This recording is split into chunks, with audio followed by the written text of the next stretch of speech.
All right. You'll notice I'm aging. I have notes now. The old memory is not as good as it used to be. But first thing I want to do is apologize for the postponement because we were supposed to have this thing, as you know, and I guess my wobbly legs finally let go, and I had to have a little bit of a delay. Also, I want to thank you for inviting my wife. You were very wise because there's no doubt in my mind that she is the most important person in my life right now. And if it wasn't for her, I wouldn't be here. So thank you. Thank you. You're welcome. Inviting. Thank you. Thank you all for coming. It's very, very tough because when we ran together, I was her coach and I was her trainer. And now she can outperform me. And I've never said too much to some of you, anyway, about my history before I came to William Patterson. You come in and it didn't start here, obviously. I was in my 30s when I came to William Patterson, and my life before that was unbelievable, and since that, it's been even more unbelievable. And I say that every day. I can't believe the kind of life that I've had. There's no doubt it's been blessed, and I'm very, very happy about that. And without being too greedy, I hope it continues for a little while. I was born in Yonkers, New York. I was raised or lived in the Italian section of Yonkers, which was a lot like Little Italy in New York City.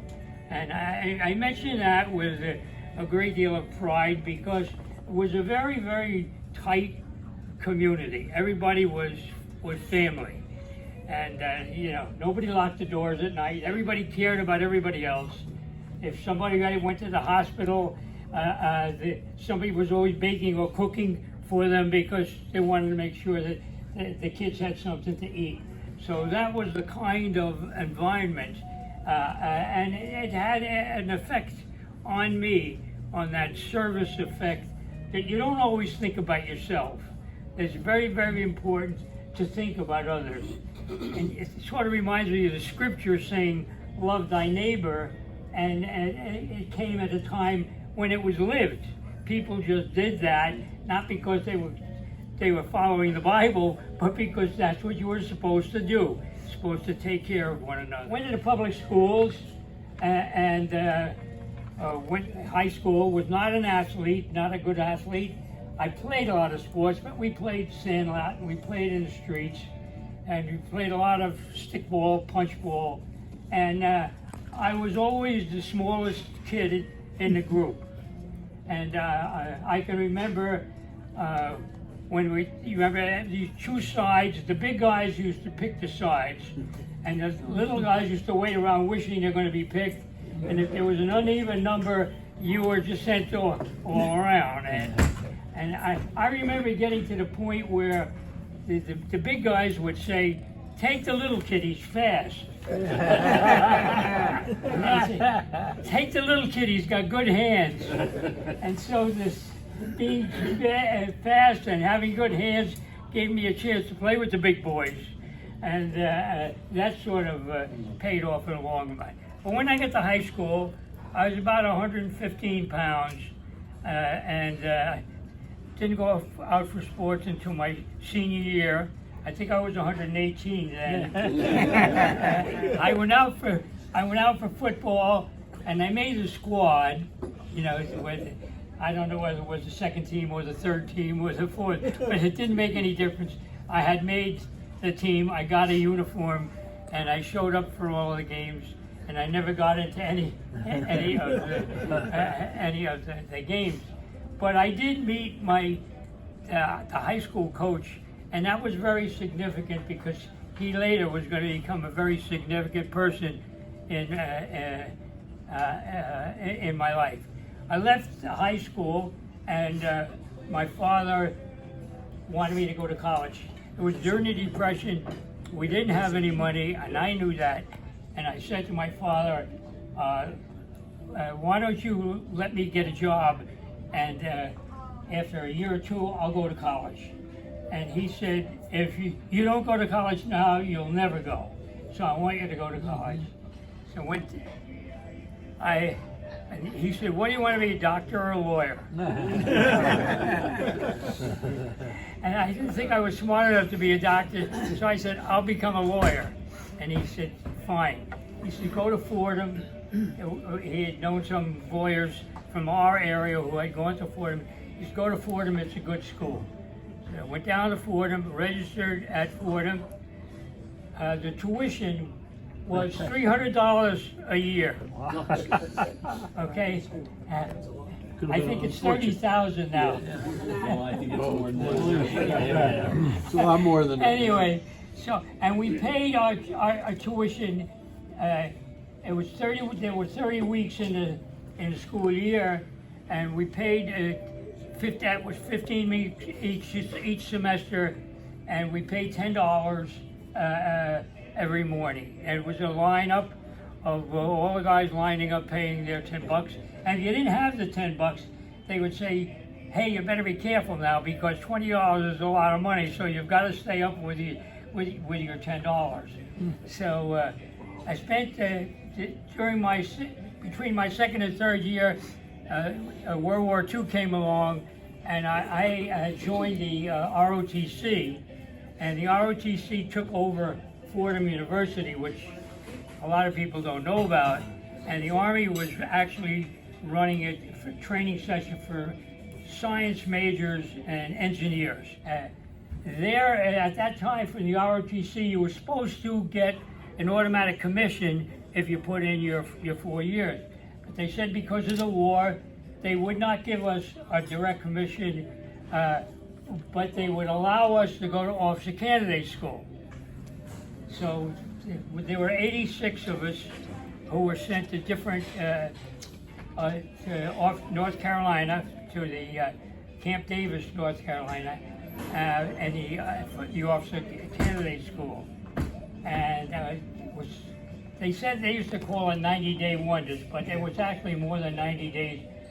It was 4 months, and it was 4 months of hell. But it was 4 months that took me from being a little boy to being a man. They spent all the time they could just trying to crush your spirit, break you. Whatever they could do to frustrate you, they did it. It was, and out of the 86, we had 30 made it, and I was one of the 30. And I think that was a turning point in my life because prior to that, I always looked at myself as not much, never quite good enough, not good. And when I finished officer candidate school, I felt very, very proud. Was sent to an Army post, and of course was greeted with disbelief that this guy who looked about 15 years old was now a second lieutenant. And of all things sent me to an infantry outfit where they had been on maneuvers and they were rough and they were tough, and in comes this Boy Scout who's going to be In charge. And I called all of my sergeants together, and I said to them, now I know you guys know more about the Army than I know. I'm going to make a deal with you. I want you to do your jobs, and I'm going to watch you, and I'm going to see what you do. And I said, and I'm going to learn from you. And I let it go. 40 years later, I met one of my sergeants, and he said to me, do you remember what you said to us the first day? And I said, yes. He said, it was the smartest move you ever made. Once I had them on my side, They were my teachers, and they accepted me, and we were a good team. By the time combat was over, we had a great rapport. You know, I shared my liquor ration with them, but I learned that from my father. A lot of good red wine. Buying somebody a drink once in a while pays off. So I took care of them, they took care of me, and we took care of the job. So I come out of the Army, no longer a little boy, grown man, pretty tough, and maybe a little bit cocky. But I felt that after having been in the service, I was with the infantry. I was with General Patton's Third Army after the Battle of the Bulge. We had crossed the Rhine River, we crossed the Moselle River. We ended up with his leadership. We went up to the Czechoslovakian border when the war ended, and he wanted to go into Berlin, as you know, and they wouldn't let him go into Berlin. For the last 3 weeks of the war, they kept us without moving. We were on the border. We had a signal system with the Russians so that we wouldn't fire on the Russians who were coming from the other direction. And so the war ended. I then put in another year as Army of Occupation, which was murder, boredom, and I'd like to say probably more alcohol than I'd like to remember. I came out of the service and went to Springfield College, a GI Bill, but I decided, much to my father's dismay, that I didn't want to be a lawyer, I wanted to be a coach. And he said to me, sports is for bums. There you go. Look around. There you go. He wasn't far off. Your father's a pretty smart guy. Well, you know, his picture of it was at the baseball games, they used to pass the hat. And then when they passed the hat, That's when you got paid. maybe the winning pitcher got $2, you know, or something like that. So that was what he had, that was sports for him. Certainly, I can think of how many of those old timers are rolling around in their grave now, hearing that judge can't make up his mind. You know, How many million it millions? takes? How many millions? Anyway, so I left the Army and left Springfield and wanted to work and couldn't get a job because it seems that a lot of guys who had been in the service went to phys ed. So we had a lot of jobs, and once again, I interviewed for jobs. They'd look at me, and I still look like I was a teenager, and I tried to sell my military service, and it didn't go. You just don't look it. You're going to have a tough time getting the chance. So at that time, the government had, for veterans who were unemployed, the government had a club which was called 5220 Club. And the government paid you $20 a week unemployment insurance for 52 weeks. And I was living at home at the time. Sure, of course, I was giving the money to my mother, but I was able to live comfortably at home on my $20 a week. But the thing that happened, enter now my high school coach. I went back to see him and I said, hey coach, here I am now. I got a master's degree in health and physical education. I need a job. He said, there are no jobs. Phys ed is crowded. He said, but I'll tell you what I'll do. You can come with me, you can be my assistant in football, and I'll let you coach the JV basketball team, but I can't pay any money. So Sounds like a deal. I spent a year with him, and he was the dean of coaches in Westchester County, and I went to all the games, scouted with him, sat next to him on the bench for a year, and that was my new master's degree now with what I learned from him. And his best friend was a high school coach in White Plains, New York, was very famous for great athletic teams. And he spoke to his friend. His friend had called me up and said, you know, I'd like you to interview. I went up and I interviewed for a job. He said, hired me to coach and teach physical education. The first day I went to class, and they said, we forgot to tell you that we had to move you out, and there was no job in the high school level. You'll have to teach in the elementary school. So it was a job. I had met Evelyn, which was one of the reasons I left the job up in Canada, and I knew I was going to lose her if I was up in Canada, so I came back and I took this job teaching elementary school physical education. When I got to the elementary school, the principal said to me, she's a former kindergarten teacher, and she said, I want you to teach the kindergartners physical education. So I went, in 1 year, I went from coaching college football to teaching kindergarten through the grade 6. Talk about humility. And I spent 4 storybook years there. Had the best program in the state, and I loved every minute of it. That was when I look at my life at teaching, and I had taught on every level from nursery school.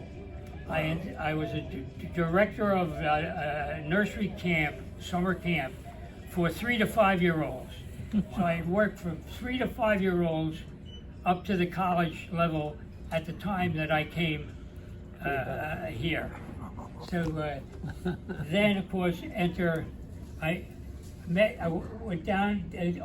Since I came back, in 1952, if you were not involved in a program, you lost the rest of your GI Bill. I had still 24 months of tuition guaranteed by the government if I was in a program. So I went down to NYU and I registered at NYU for my doctorate. I started to work on my doctorate, and it took me 12 years to get it. Hard time driving in to NYU and driving back and teaching. So it was. It was a blast. Whatever I did, it seemed I was having fun. I was enjoying myself, and it was just a great life. While I was over at NYU, I met another gentleman, Ken Wolf, who was over there taking grad courses. And, did he ever go to class? He said to me, we talked, and he said, The silver fox. The silver fox. I told him that I'd been looking for a coaching job. He said, I need an assistant. Would you like to come over to Patterson State College? And I said, what do I have to, lose? So I said yes, came over, was interviewed, and got the job. Well, the rest is history. You know the rest. Very good. When I left physical education, I was going to leave the area, and Alice Meeker used to ask me to come in and talk to her early childhood majors. And she liked the way I taught. So she said to me, I hear you're leaving Patterson State. I said, yes. She said, and I didn't tell her why, but I didn't get along very well with DeShaw. I don't know how many of you were there when DeShaw was there, but I had really dreamed that I would be the AD at Patterson State. I was going to be the AD, and when he came and was hired, and he had the job at Montclair, I knew I wasn't going to go anywhere. So I said, Alice Meeker said, come and work for me. And so I said, well, can you swing it? She said, yes. She went in to see Dr. Shea, and Dr. Shea said, no way. Not taking a jock, a physical education person, and put him in with early childhood majors. And Alice said, he's already taught on that level. She said, no way. And so they battled back and forth. And Alice Meeker, who, if you remember her at that time, she was queen of the faculty. I mean, everybody respected Alice Meeker. And Dr. Shea told Alice, if he doesn't make it, you're going to be in trouble. So I switched over to early childhood and elementary ed, and I went in to see Dr. Shea, and I said to her, I know you're not happy about this move. I said, I'm going to make you a promise that you will never regret it. She ended up giving me 5 merit increases in 6 years. All right. So, so it's been a dream, and then of course enter you guys into my life, and it's a very significant thing because listen, I would have retired and faded away if it hadn't been for you guys. I mean, let's face it, think of how many other professors, I mean, quality professors, guys that were well-liked and well-loved, who are forgotten. And look at me. I mean, You deserve every minute of it. Wait, You have to realize a lot of you just need- deserving people. You were there when I needed that lift, and my God, it's been going on. Look at this. We're still going. I'm 100. Some of you guys are starting to push it now. That's enough, right? Wow. Stars right on your heels. I'm at the 80 this year. So, once again, I want to thank you for helping to make me the kind of person I am. I said, because that's very important, is to be true to who you are, be true to yourself. And if you do that, things will work out. But it's not going to do that if you only think about yourself. You've got to think about others and what you can do to help others. Whether it's family, whether it's friend, we have to reach out for one another. Because with the conditions in the world, I'm not happy about, and I know you're not either. And I feel a little embarrassed because I guess I thought I would leave the world in better shape when I left than when I came. Oh, well, You're still going. the world, not us. We didn't leave you. We're lost on the fringes. See, we're lost. But the thing is, continue to be who you are, continue to be good to one another, because we need others. We can't make it alone. So, once again, thank you. I love all of you. How many years in Canada? 5 years up in Canada, right before they came back. Tommy D. Maselli and financial aid, and which made me one of the most powerful guys on campus. If a student could get a note from me to give to one of my boys, they were okay. So it was a great feeling. Dr. Shea made a few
I'm taping while you're saying hello.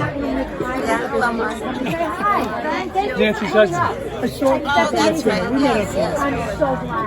Where did Tom? There's Tom. Okay, I'm going. Oh, I'm glad I got you in this. Oh, you got me to know if it's that. So Mike's freshman year, my brother Jim's junior year, Mike's senior year. Same with something else. Jim and I were racing a cat, and Mike's got his own from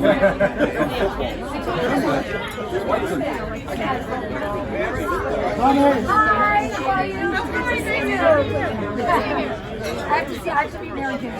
Very good. What's his name? Aiden and Mike. I want to also thank the children, because if it hadn't been for them, there would have been no party, because I didn't want one. And they said, you know, just think you could bring the whole family together to Greenwich Village, and went to over to NYU. And this was all leading up to the day that I got my doctorate. I was walking in the hallway, and my advisor came down the hall and called me Dr. Vitalone for the first time. And I remember getting a little choked up. And when I left the NYU, down the street was a church. And I went into the church, and I knelt down, and I gave my doctorate to my father. Now my father left school after grade 6 and became a carpenter's apprentice. And he was a carpenter then for the rest of his life. Worked hard, provided for his family, and was a really great guy. And as I knelt down, I said, well, here it is, Dad. This is yours. And at that moment, it was around Christmas time, there were 2 carpenters in the church, and all of a sudden, I could hear the carpenters hammering. And as I said, my father was the carpenter, and I was sure that my father was talking to me from someplace and saying, I get it, I get it.